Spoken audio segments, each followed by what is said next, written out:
So welcome. My name is Hanna Morrell. Coach Whitney Contreras is here with me as well. And today we're going to be talking about financial trauma. Specifically, this time we're talking about what financial trauma is. Next month, we will be talking about what to do about that. So, how to resolve or how to lessen the impact of financial trauma. And then in January, we'll be talking about another fun topic, which is spending and shopping addiction. These are heavy, bummer topics sometimes. Whitney's gonna start us off. I'm gonna kind of drive for a little bit, but this works better if this is a conversation. So if you have a question, Derek, our ask is that interrupt, right? The best way that these tend to work is that we're not like holding something till the very, very end. So it doesn't matter if we're having a fantastic time talking about what we're talking about, just go ahead and let us know. So I'm going to start the slide, and then Whitney, you are welcome to get started whenever you like. Great. Thank you. Hi, Derek. Awesome to see you here. And yeah, we are going to talk Hello. about, hello. We're going to talk about financial trauma and um, we'll keep it conversational. Some of it is going to feel somewhat textbookish, but we'll hopefully add some spice to keep it easy breezy. So we're going to talk about the class objectives for today. This is what we hope you go home with, and it is to deeply understand what financial trauma is, and how it shows up in our lives, in my life, in your life, how it shows up to you. To discuss the negative outcomes of financial trauma, and to learn one quick win tool you can use right now to begin lessening the impact of financial trauma, something you can pick up and take home.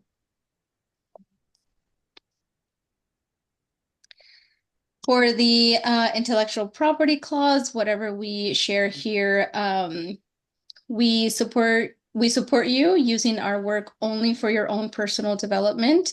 This is for you to utilize, and please do not use any materials, concepts, property, or tools from this class for the purpose of compensation or contracts. This is for you to become a better person, a better you. Okay, so we're gonna do a little game, and I would like you to either in your mind or physically to put a hand up, and then I am going to read a few statements, and then you'll put a finger down for each of the following statements that you agree with. And like Hannah states, it's always good to go with the slides. So it's always better to do that. So put a finger down if, and I'll read them in first person. If I am frequently upset at reminders of my past financial choices. Okay, put a finger down if I have difficulty falling or staying asleep because money is on my mind. Okay, put a finger down if my body reacts when I'm thinking or talking about money and finances, such as sweatiness, increased heart rate, a churning stomach, or dizziness. And put a finger down if I avoid or put off opening mail, paying bills, or making even small financial choices. Last but not least, I have put a finger down if I have difficulty concentrating on important things because of my finances. Okay, so what does your hand look like? I've got one thumb up. Very good. You're in good company. Okay, great. So now we're gonna rephrase them. So I am frequently upset at reminders of my car accident. I have difficulty falling or staying asleep because of the abuse I survived. My body reacts when I'm thinking or talking about my stroke, such as sweatiness, increased heart rate, churning stomach, or dizziness. I avoid or put off anything having to do with my trauma. And I have difficulty concentrating. So financial trauma, a lot of the times, um, It's easy to see. We can just go with the slides. Yeah. I know. You can go off slide if you want to. I do all the time, It would, as you know. yep, it would sound the same. It's easy to see the second set of prompts as indicators for possible trauma. But we're often so blind to financial trauma. Like the second set sounds more familiar than the first set, and we don't realize that the first set is actual trauma, which they both are. We live Yeah. in a we live in a world of just get it together. Just get it together, put the load on your back and get to it. We use money all day, every day. How can it be traumatic? It's just something we have to use. And we can traumatize and re-traumatize ourselves all day, every time we open our wallet. And Hannah has a special story for us, and I'll pass it back to her. So Mhm. this is Tiny T-Rex. I'm not sure if you can see Tiny T-Rex, but like Hi, Tiny Tiny T-Rex. T. Oh, cute. So go ahead, Derek. What were you going to say? Oh, I just said cute. That's all. He is pretty cute. Whitney has one on her wall as well. Yes, I do. He's right Yeah. back here. Oh, yeah. So let's say you and Tiny T-Rex are having lunch. And T-Rex is telling you all sorts of things about what they have going on in their life right now. T-Rex is telling you, like, I don't know what's wrong with me. It's been 2 years since the divorce, and I still can't get my act together financially. I can't keep with a budget. I can't, like, I keep trying to make decisions, and it's like I can't do anything right. I keep feeling like a failure.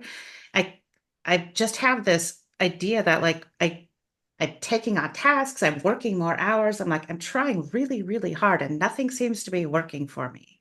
I feel like a failure a lot of the time, and I'm just feel kind of dumb. Um, Looking at the slides that we talked about, that Whitney talked about earlier, I'm like, what are some indicators that T-Rex is displaying that could be indicators of financial trauma? Any thoughts, either of you? I mean, I guess a sense of like inability to deal with something that seems like a regular person should be able to deal with. Mm-hmm. Yeah. Lots of Yeah. expectations. Go ahead. Mm-hmm. Oh, Yeah, the Yeah, I'm quote trying yes. to think of it. Go Go ahead, ahead, Whitney. Whitney. yeah, the quote unquote regular or normal, like everyone has it perfect except me. Yeah. There's a kind of impatience there. Like, it's been, God, I just got to get my act together. Like, it's been long enough. I should be able to do this by now. Any Yeah, other? and the length of time. Because like what I think that we started with like their whole life or something like that. Like it's the length of time I think also kind of matters. Mm-hmm. Yeah. There's also some pressure happening, doing everything I can think of, trying everything, nothing's working. And then, of course, that sense of feeling like a failure, right? That Right, yeah. shame, the failure, that pressure piece. And very often, because we're talking about something like money, and like Whitney said, like we use money all day, every day. So it sort of seems like we should be experts at this. Like if you started woodworking the day you turned 18, by now in your life, you would be a master woodworker. And it kind of doesn't matter how old you are. If you worked that craft every day for your entire life, you'd be masterful. And we kind of have the same sort of expectation about ourselves with money. We use it all day, every day. Like, oh, it must be, I don't know. But we kind of don't know what we're doing because we haven't been given the correct tools. It's not that we're doing anything wrong, but that like shame and judgment that comes up over and over again, like, what's wrong with me? That is one Yeah. of the key indicators of trauma, financial trauma. Any other thoughts about T-Rex and T-Rex's potential financial trauma? But we're gonna pop back to the slides. So Pop back. Let's go back to the slides. let's go back to the slides. All right, thank you, T-Rex. So let's do some defining of terms. So within our curriculum, financial trauma is defined as lasting emotional and behavioral response to disturbing financial events or the memory of an event like that. These events can either be directly or indirectly financial events. Finances are holistic in our lives, right? Every single part of your life touches your finances, and finances touches every single part of your life. So every decision that you make, everything that happens to you is indirectly or directly a financial event. Event can mean a lot of things. We're going to talk about that in a second. But I don't think that we often appreciate how incredibly holistic and deeply reaching finances is in our lives. So there's some obvious causes of financial trauma: job loss, underemployment, lack of financial opportunities, unforeseen expenses or missing out on opportunities, limited access to financial resources, divorce or separation, natural disasters. Oh my God. Oh, geez. Poor Florida folk. Medical expenses, and then financial abuse. And then there's some less obvious sources of financial trauma. Financial enmeshment, also called financial incest as a child, early childhood experiences and inherited messages and preferences, negative interactions with oh my God, institutions and financial professionals, that word. Being financially dependent on another person, a partner or a parent, having others financially dependent upon you, partner, parent, or grown children. There is financial trauma that comes along with having minor children dependent upon us, but that isn't widely regarded as a source of trauma because it's sort of expected that, yeah, it's just kind of part of being a parent. I don't fully agree with that. I'm going to change my slide. Systemic economic inequality and our own internal shame, judgment, regret, and guilt. So I want to pause for a second between this slide and the last one. What kind of patterns have you noticed, if anything? Does anything jump out at you? Does anything? Can you go back to the previous slide? Absolutely. Blip, blip, blip, blip, blip, blip.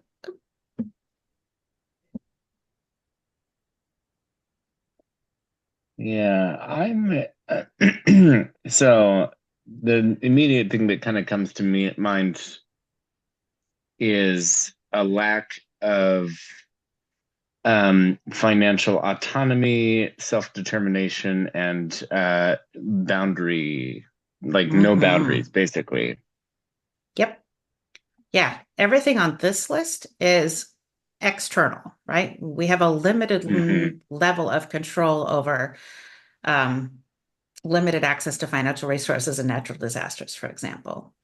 We go to the other slide, you can see, like, even those, we have limited levels of control over those things. Those are external things that happen to us. That one is the only one that we have some level of control over, is our own internal shame, judgment, regret, and guilt. Hmm. The philosopher nerds call this internal and external locus of control. Very interesting stuff if you want to go research some of that. But of all the things on these two lists of possible sources of financial trauma, there's only one that we have a high level of control over. So let's talk about some societal expectations in financial trauma while we're talking about things we don't really have control over. Um, we are almost perfectly set up by our cultural expectations for financial trauma. If you're going to build a society that generates financial trauma, we've done it. Congratulations, us. Many of the messages and expectations that we've internalized over the course of our lives contradict each other, and yet we expect ourselves to be able to meet or exceed each of those expectations. Mm. And one example of this kind of expectation is called the just world fallacy. Any familiarity with the just world fallacy, either of you? Yeah, I am. Really? Yeah. Oh, tell us, Derek. What's your Well, familiarity? okay. Let me see if I can remember what remember from the just wrote fallacy. It's something along the lines of like, yeah, you're gonna correct me if I'm wrong. As I, sorry Maybe I'm no gonna make pressure. myself look silly here. But No, you can't. in a just like there's sort of like a belief that uh the world is just, and then maybe your expectations like then when you actually like live life and suddenly are surprised when like aha, the world is uh not quite what you thought it was. Is that the just word fallacy? Yeah, bang on. Absolutely. Yeah. Yeah. Thoughts, Whitney? Um, yeah, well, what comes to mind for me is what I know about it is that, you know, good happens to the good and bad happens to the bad. Yep. That's the tagline for the just world fallacy, right? Um, it is, if we're talking about logical fallacies, it is a psychological concept proposing that individuals possess a strong belief in the inherent fairness of the world, where people get what they deserve and deserve what they get. And the better way to say that, that wasn't cribbed right out of some sort of textbook, is what Whitney just said: good things happen to good people and bad things happen to bad people. This is left over from when our brains are very young. So prior to the age of about 6 to 8, where we pass a cognitive shift. Before that, our brains can only see good things happen to good people and bad things happen to bad people. It's one of the reasons why a lot of our stories, fairy tales kind of revolve around this trope of good things happen to good people and bad things happen to bad people, like the grasshopper and the ants, Baba Yaga, or Hansel and Gretel, um, Hmm. even the Little Mermaid, right? All of these reinforce patriarchy, but also reinforce that you did something wrong, so something bad is going to happen to you. That's why little kids under the age of about 7, let's say mom and dad are getting divorced. What's the first thing out of that little kid's mouth?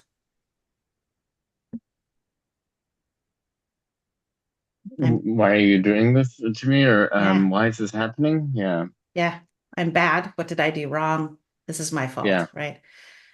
They cannot, and to us, to our adult lives, we're like, where did that come from? That doesn't make any sense. But to them, using that kind of the logic of the just world fallacy, it makes perfect sense. Something bad is happening to me, therefore I must be bad. And we carry this with us all through, like after that cognitive shift in about age 6 to 8, we're capable of saying good things happen to bad people and bad things happen to good people. We are able to see that that actually isn't true, but we don't like it. So we want the world to be safe and be just and make sense. We want the world to be predictable because I mean, that would be lovely, wouldn't it? And then on into our teen years, you add some hormones into that, and we get the righteous indignation of like, that's not the way the world is supposed to work. We get very, very justice um, heavy in our teenage years. And then on into our adulthood, we can see evidence that the just world fallacy isn't true, but it remains in our heads, right? It just lingers there for as long as it possibly can, even if we can objectively see that it's not true. And where this impacts us as far as finances and specifically financial trauma is that if a bad thing is happening to me, I'm in too much debt, too much debt. I don't have enough savings.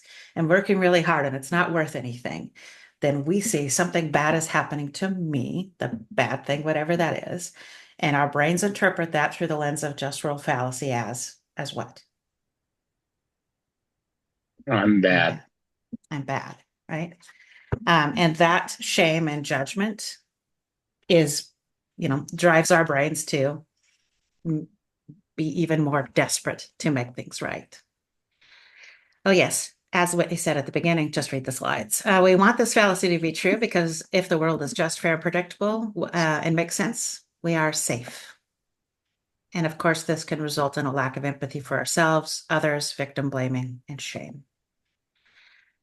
And it is deeply simplistic and juvenile, right? It comes from a time in our lives when we were deeply simplistic and juvenile. And that's not because kids are dumb, it's because their brains aren't done cooking. So any thoughts about the just world fallacy as one of the elements that kind of goes into our societal generating of financial trauma? I've seen this in recent interactions, and a recent conversation in particular with a friend of mine. But yeah, it's interesting that I can clock this in Hmm. people, and I never really, I I knew it, I never pegged it to the just world fallacy, but um, yeah, in some of my own rhetoric that I've been using, it's really pointing back ultimately to this just world fallacy. Yeah, it's pretty pervasive. Um, with most cognitive biases, logical fallacies, and mental shortcuts, kind of the best way to undo them is just to be aware that they're happening. So like if you hear your brain going, oh, but good things happen to good people, bad things happen to bad people, I'm like, yeah, okay. Thanks very much, just world fallacy. Um, Another aspect of our society outside of our control, but deeply impacting us, is our honor culture. So again, right out of a textbook somewhere, an honor culture is a society where people's worth is based on their reputation and their need to protect it. In honor cultures, people's I can't see my screen. People can gain or lose honor easily. Sorry, it's right in the way. Um, so honor cultures grow in environments where there isn't a weak that where there isn't a strong like governmental sort of institution where there's no social safety nets. um, we try to resolve that by acting usually with a kind of like implied or actual violence. It is a result of not feeling protected by larger institutions. In honor cultures, a high value is placed on the appearance of being part of the in group. And this is like the keeping up with the Joneses thing, but it cannot be understated how deeply important that is to our tribally oriented brains. That being part of the in group is safe, and if you even appear to be part of the out group, you are not safe. To our brains that are still very much caveman brains. If you are not part of the in group, you are dead.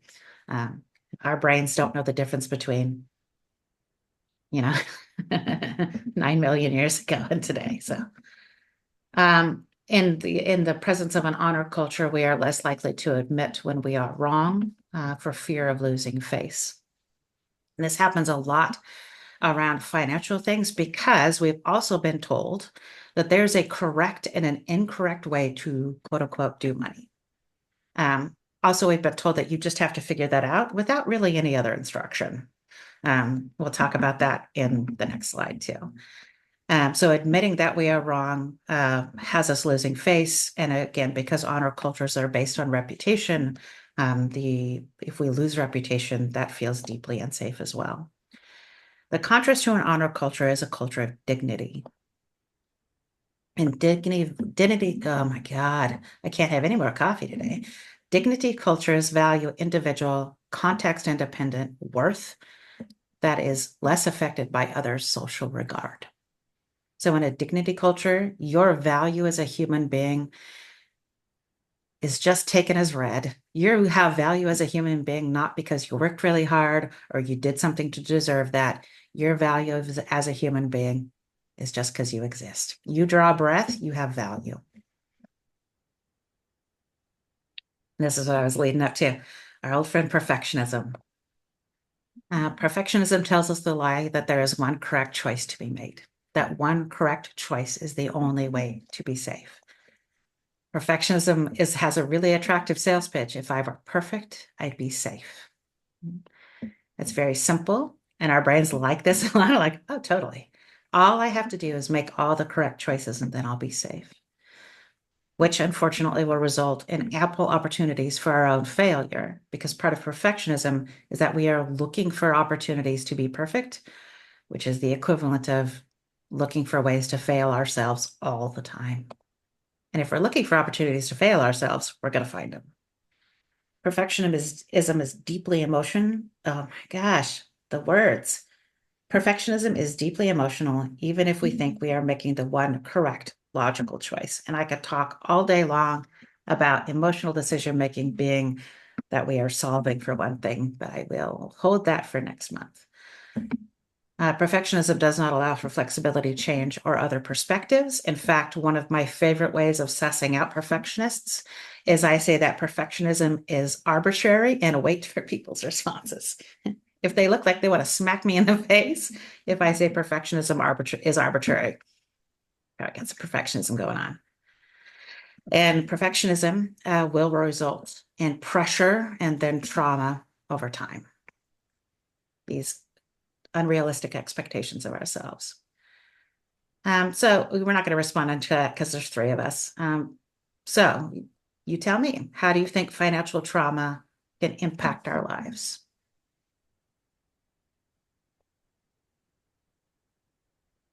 Well, it makes it hard to engage with a world in which all of your needs are effectively met through the market and through money, Mm-hmm. some kind of money Yep. mechanism. It's the resource. Yep. Yep. Yeah. Yeah. Yeah. We can get fairly task oriented. We get sort of sucked down into that cycle of productivity, along with honor culture's obsession with uh, um, our personal external appearances. One of the things that we focus on a lot is productivity and work. Hmm. Um, any I other also think that impacts? there's a really interesting so being somebody who has frequented lots of anti-capitalist and anarchist and like other, leftist, yay, Yay. places. Um, I also find that there is often like a very interesting like overcorrection that can happen as well in throwing out a lot because there's been so much financial trauma. There's almost like Uh-huh. they'll throw out everything, and maybe it comes with I guess it's all related to the just world fallacy and other things like that. But yeah, there's like I'm having a hard time putting it into words, but yeah, a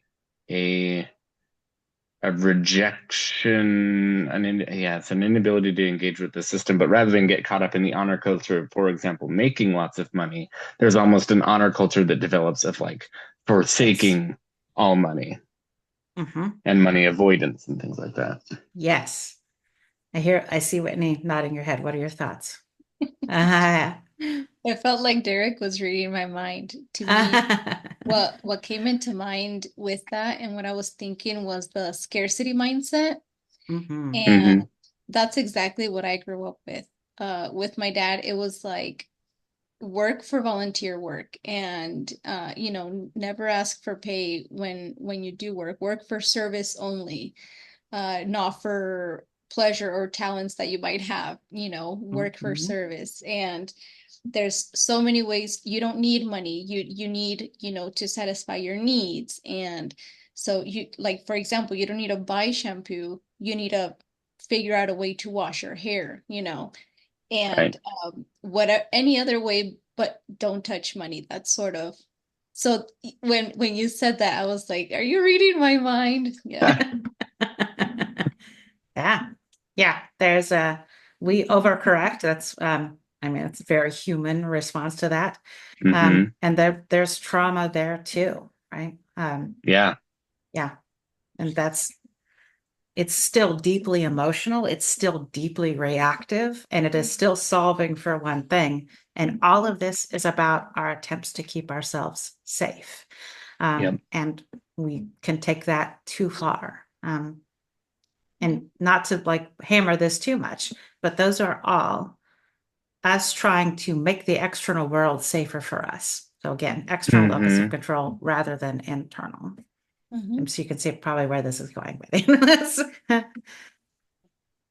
Um, so while everyone, let's see how I did with my slides. So while everyone is different, and trauma always looks different, the impact of financial trauma could look like not being able to trust ourselves, brittleness, lack of resilience, procrastination, hesitation, avoidance, difficulty making decisions, worrying about money rather than caring about money. We've been talking a lot about this within our organization, that this sort of umbrella concept about worrying versus caring. Mm. Mental health concerns, anxiety, depression, shame, physical health concerns, lack of sleep, delaying personal care, not taking our meds. I'm sorry, delaying medical care. If you've got that scarcity mindset going, I can't go to the doctor, it's too expensive, right? Mhm. We either, again, another pendulum swing, we either massively underassess risk or we massively overassess it.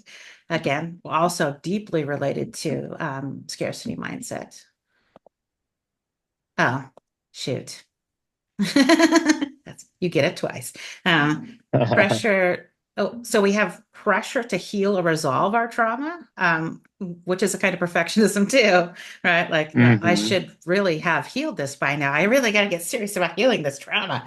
That does not work for any kind of trauma. Lack of empathy for ourselves, and then negative impacts on our close relationships, conflict. Okay, we already told the story. How are we doing on time? Okay, good. So, how do we solve financial trauma? So, what do you folks think? What are some conventional ways that people solve I'm so sorry. I'm going to exit and you guys just take over. No. What do you think are some conventional ways that people, maybe not you, but maybe yes, also you, try to fix, kill, resolve financial trauma? Hmm. Conventional ways, huh? Mm-hmm. Um, I guess a budgeting maybe, which really just means like constraints. Yeah, Yep, that's restriction back there on my yeah, side. Yep. which drives me crazy. But uh, let's see. Um, yeah, like trying to just spend less or trying to avoid money, I think is a lot is again like that's sort of like a response to all this. Mm-hmm. Um, uh, yeah, I don't know, work harder, solve Mm-hmm. financial trauma. Yep. Therapy, therapy. Therapy. Yeah, Therapy. I absolutely. mean, like, yeah, There. go to therapy. That's more and more. That's getting more and more conventional, thank goodness. Yes, absolutely. Therapy is one. Yeah. Yeah. Um, let's see what my slides say. Counterintuitively, the answer that we try to heal, stop, shut down, or kill financial trauma. That's the main one, that of trauma of any kind is we want to fix it. Yeah. Naturally, we want to shut down anything that has the potential to hurt us. And you folks are absolutely right. All Hmm. of those things too. But the main one is this instinct to shut it down. The pressure to fix ourselves, or the financial trauma, only reinforces to us that we are broken. Yeah, I think we went straight to the fixing by like budgeting traumas. What can fix it? What can fix it? What can take this Yeah. all? Hmm. Mm-hmm. Yep. How can I make this go away? And it ends up that trauma, or the fixing of trauma, ends up sort of defining us. It is kind of all that we are. And of course, these attempts will often leave us feeling shame and failure. There's an interesting parallel between trauma and grief, which I just cannot stop thinking about and reading about, is that if you've ever gone through, we're all old enough in our lives now, me certainly more than you, where you've experienced some, just mathematically speaking, you've probably experienced some pretty awful grief. And grief doesn't just one day go away. I know that we've got those stupid 5 stages of grief, which have been, even the original author of that has said, that's not what I meant. So we can't just sort of undo grief. We can't fix it. We can't jingle keys at it. We just kind of, the grief, or in our world, the trauma, just kind of is this hot, heavy core inside of us. And we're never quite going to get rid of it. But if we're like, all we are is trying to kill, fix, or resolve this trauma, this grief, it kind of like I said on the third one there, it ends up defining this is my identity now, is that I'm trying to fix and get myself out of this. There's a desperation there. So all we are is that trauma.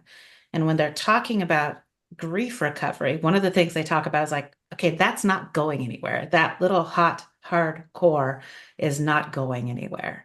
What you can do, though, and this is again talking about what we do have control over, is you can expand yourself so that solid, nasty little core, one, is less of you, and two, has less of an impact. So when Whitney and I and the other coaches are talking about financial trauma, we're not talking about healing people's financial trauma. We talk about lessening the impact of that because it's probably not going to go anywhere. And we're coaches, not therapists. So if we're trying to fix it, kill it, push it away, it's probably not going to work. But what we can do is lessen its impact. Thoughts about that before we keep going? That beautifully ties into something that I just wrote today, that was totally unrelated to finances, but was related to the book Moby Dick, actually. Oh, wow. Yeah. Which Um, part? well, so I wrote just kind of a little um, uh, stream of consciousness ditty about that opening line, "Call me Ishmael." So Moby Dick Mm, is one of my favorite books, and I'm working with a coach right now, career coach, to kind of navigate good. some things.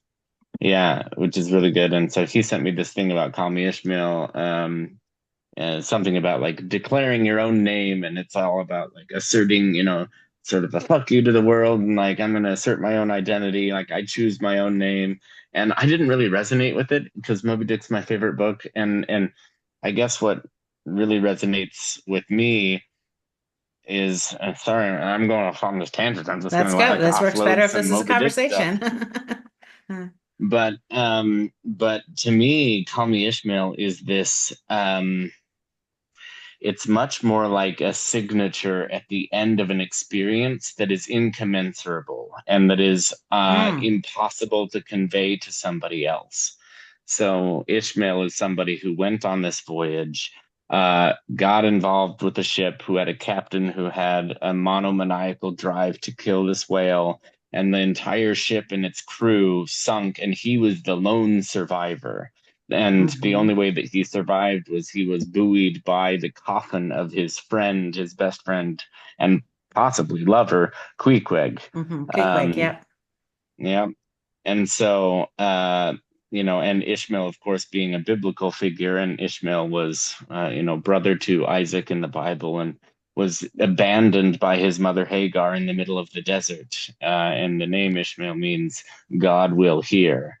And so I think that Melville was very intentional in Wow. selecting these biblical names. And to me, what "Call Me Ishmael" means is it basically means "call me orphan." This is somebody who has been orphaned uh, Hmm on the seas of life. And what's also interesting about Ishmael is the book Moby Dick starts out with this very individual character. Like it's first person Ishmael.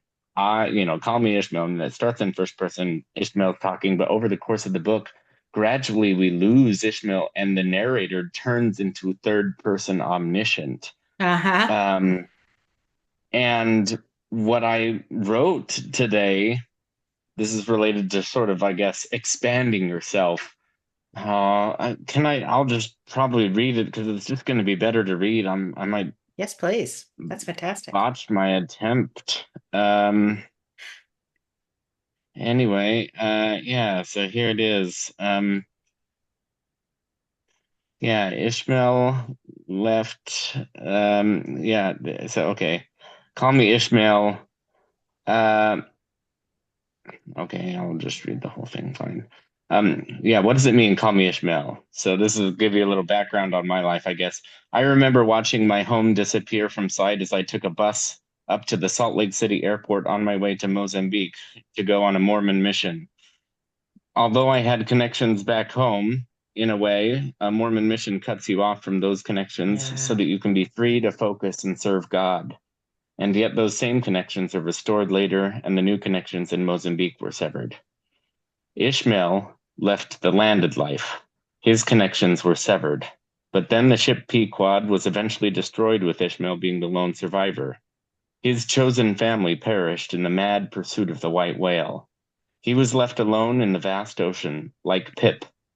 The only solace as he floated on the open sea was his buoy, the coffin of Queequeg, his best friend and perhaps lover. Thus he was alone and abandoned, an orphan on the sea of life. So too it could be said of Herman Melville. A profound loneliness and self-created inner world is what experiences like these create. When one is orphaned in this way, the world is no longer straightforward and easy to navigate. Your history is one that most people can't understand, and sometimes bringing up things like helping a spouse through cancer at 23 years old or leaving Mormonism creates more complications than one can explain. So instead, you create an identity and tell a story that people may or may not understand, but it's one that you present to the world and to yourself most of all. This identity is an example of choice, of choosing a framing for the incommensurable life you have led. Self-naming may be the final act of orphaning you from your own history and past Mhm. so that it can be recreated anew. Call me Ishmael, my given name. The name I used to go by is somehow no longer fitting. It was given to me along with a host of expectations for life and the way things should be. No more. Ishmael is the name of the brother of Isaac in the Bible. As a baby, he was abandoned in the desert by his mother Hagar, then taken up again, and allegedly he fathered a great people to whom the Muslims claim ancestry. So Ishmael is a wanderer, Mm. traveler, and outcast, whose name means God will hear. It is a statement, call me Ishmael, backed by a profound loneliness of experience that is difficult to share, unfathomable to those on land who have never traveled. And yet, as the baby Ishmael cried in the desert and God heard, so too does Melville proclaim through his character that God will hear. Throughout the book, the character Ishmael slowly fades into the background and effectively disappears as the narrator gradually evolves from first person to third person omniscient. And so Ishmael becomes God by the end, and his Mhm. orphan self extends its boundary to encompass the entire world into one orphanage. The opening line is a call for waifs upon the sea of life to join the cast and crew of life's incommensurable, incomprehensible story, like the boggy, soggy, squitchy picture presented at the beginning of the book. Mozambique was my first orphaning. From there, through more orphanings do I sail until up from my ocean perishing, straight up leaps my apotheosis.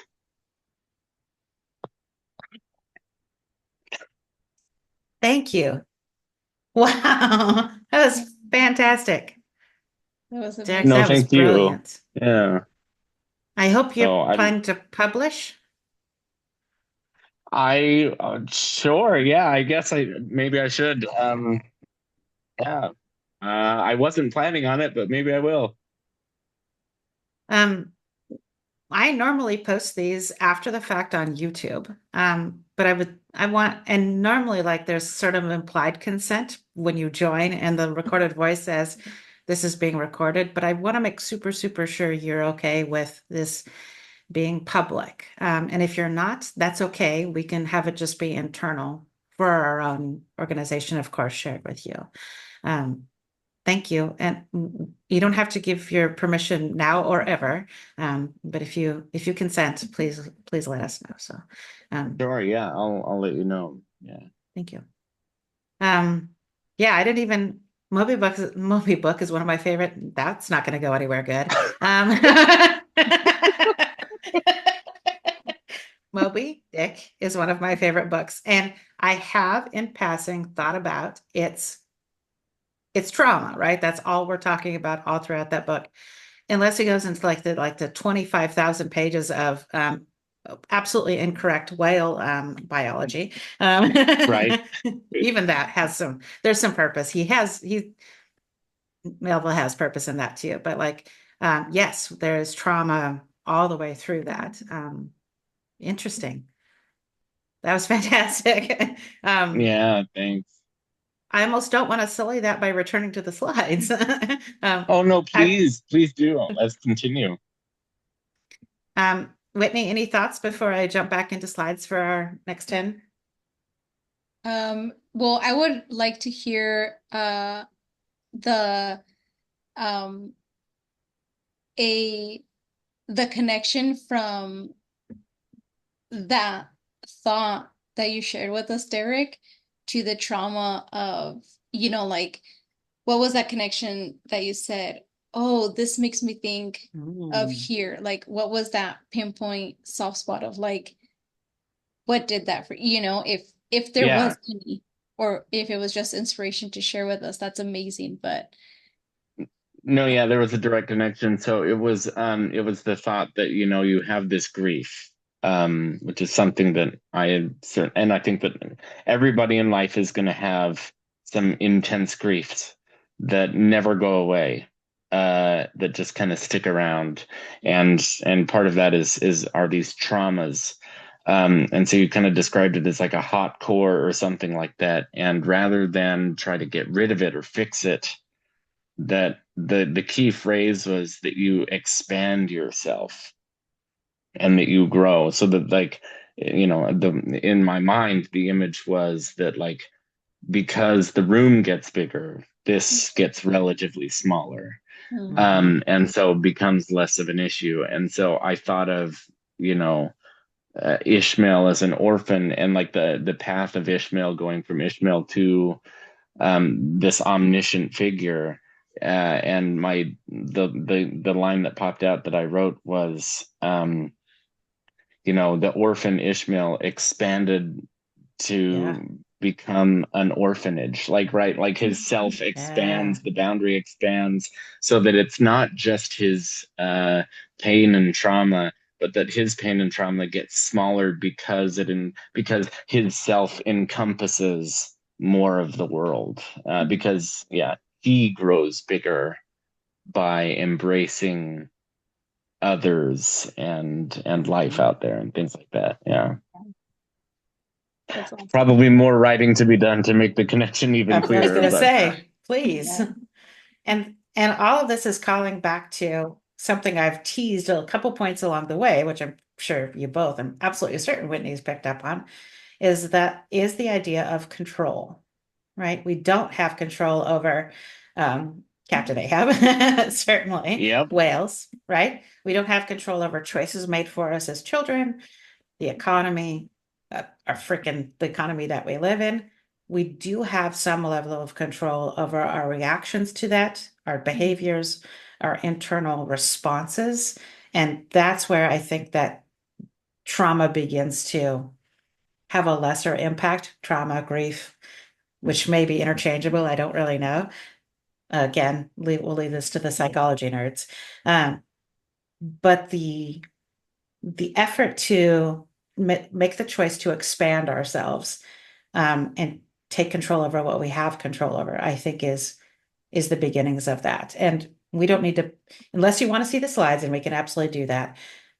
The one takeaway that we said at the beginning is called acceptance.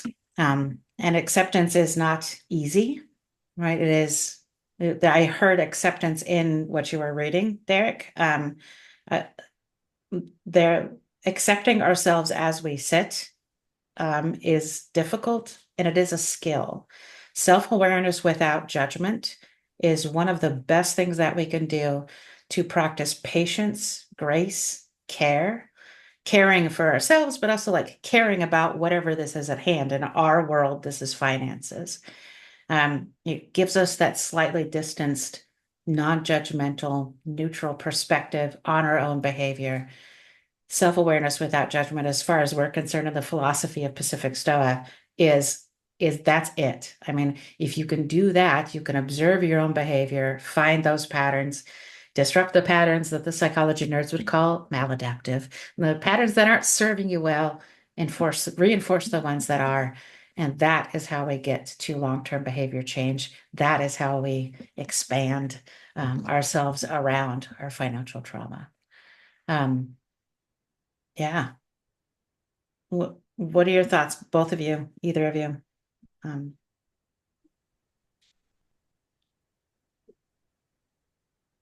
I think it's beautiful. Go ahead, Mhm. Whitney. I was gonna say acceptance leads to safety, but going through that acceptance period feels very unsafe until I can accept, then it becomes safe again, you know? So it's that process, but acceptance does lead to safety. Yeah. Any Yeah, other thoughts, I mean, Eric? I think that's the only way to get to safety, really. Yeah. Yeah, that's really beautiful. Yeah. Thank you both. This is not at all what I thought the conversation was going to go. I'm so glad it went this way. Before we started recording, before you jumped on, I was telling Whitney, I hate these slides. I hate them. I don't like this. I'm not happy with this at all. We practice a rule called 80% is perfection. This is also part of acceptance, where you do something to 80% and then you stop. It's not that 80% is good enough. It's not that 80% is acceptable. 80% is perfection. And that was like, what did I say? 22% or something like that. Uh-huh. Right. Nothing was working with these slides, but we're going to do it anyways.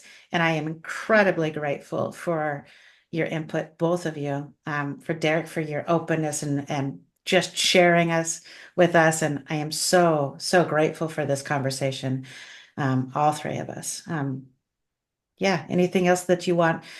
We can close 3 minutes early if you want to. We can talk about next month. We can talk about anything you want. We're not going to kick you out, Derek, but if you have extra time, I certainly do. I don't know if Whitney does, but um, anything else that bubbled up for either of you since we've been talking?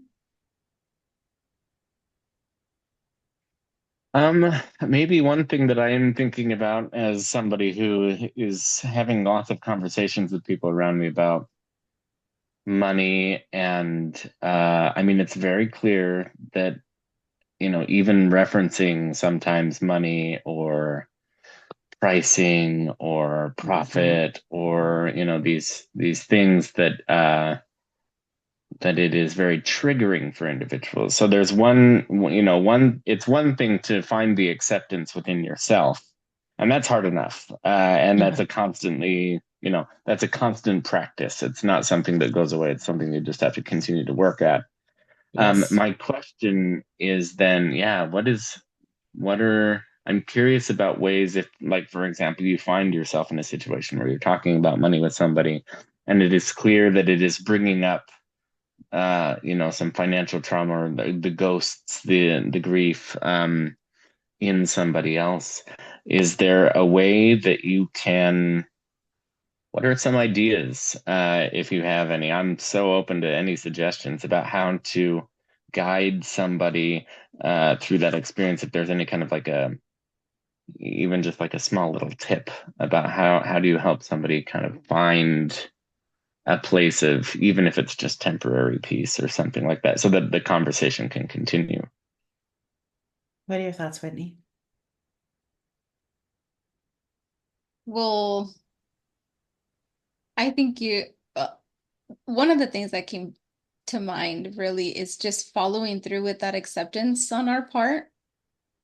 Having the skill of listening, having the skill of being aware that something could be triggering or traumatic for the other person. And I think that creates the safe space for Mhm. them to continue sharing, and Yep. that's sort of what came to mind for me. What do you think, Hannah? Yeah, the rapport building. A lot of the early work that we do with clients is rapport building. And just another way to think about rapport building is exactly what Whitney said is safety, right? They know that we're never, ever, ever going to judge them. Never. Hmm. As far as work, we practice something called unconditional positive regard, which means that our clients can't ever do anything wrong. Like the coaches can't do anything wrong ever. Right. And that is delightful. Right. But also not as easy to practice, not as difficult to practice as you might imagine. But if somebody knows that they are safe with you, even if in the moment that conversation needs to pause, and it does happen, we also we have some communication tools that we will use. One of them is the hand model of the brain, where we're also what's called trauma informed, which doesn't mean trauma focused, but that means that if we need to stop the conversation, stop the session, sometimes we will do Hmm. that, to be respectful of that person's overwhelm, um, and yeah, safety, acceptance. I think those are. Um, and for most people who are empathetic and lovely human beings, which you obviously are, acceptance of others is often easier than it is for acceptance of ourselves. So like Hmm. if you see that triggered nature coming up, a pause and then just accept, right? I see that you're feeling a little bit triggered, you know. Well, I know it sounds corny, but like we can stop. We don't have to keep going. And people try to push, no, Hannah, we got to keep going. We got to keep talking about this. And there's been multiple times where I've said, nope, we're going to Yeah. pause, right? I'm going to take a break, right? Mm. So that acceptance, that expansiveness, that graciousness with them, that's what keeps us trauma informed. And that's what um, whoever you're working with, whoever you're um, trying to well, what's the word it's like guide is our word. It's that the acceptance is the biggest probably piece of that. Mhm. Um, I don't know that that answered your question or gave you what you wanted, but um, yeah.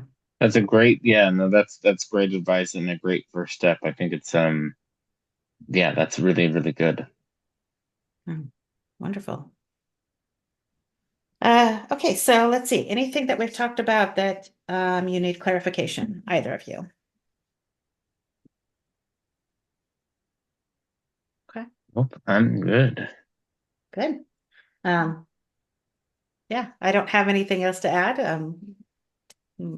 If you have other ideas or thoughts, please, either of you. It's not, it's lame if it's just me talking. So, um, yeah. Um, I don't know if you're signed up for next month, Derek, but you are certainly welcome. To I'm not, but I'm yeah, I'll sign up right okay. away. Thank you. This is really, really great. Yes, thank you for making this great. This is fantastic. Mhm. Yeah, Better than I absolutely. could have possibly imagined. So, Mhm. thank you both for your interaction and for your engagement and for your opinions and being open. So, thank you both. Hmm. So, Yeah. yeah. And I guess I we'll say think good. Go ahead, Derek, yeah, please. I just wanted to say while I'm still being recorded and so that it's clear, happy to give my consent to publish whatever you need to on your sources and whatnot. Happy to have my comments live for this conversation that we had. Thank you. I will send this to you as well. If you feel like forwarding this would help you in some way, then please, of course. I'm so delighted and grateful to both of you. So thank you. Thank you. And thank you. Bye for now, folks. Bye.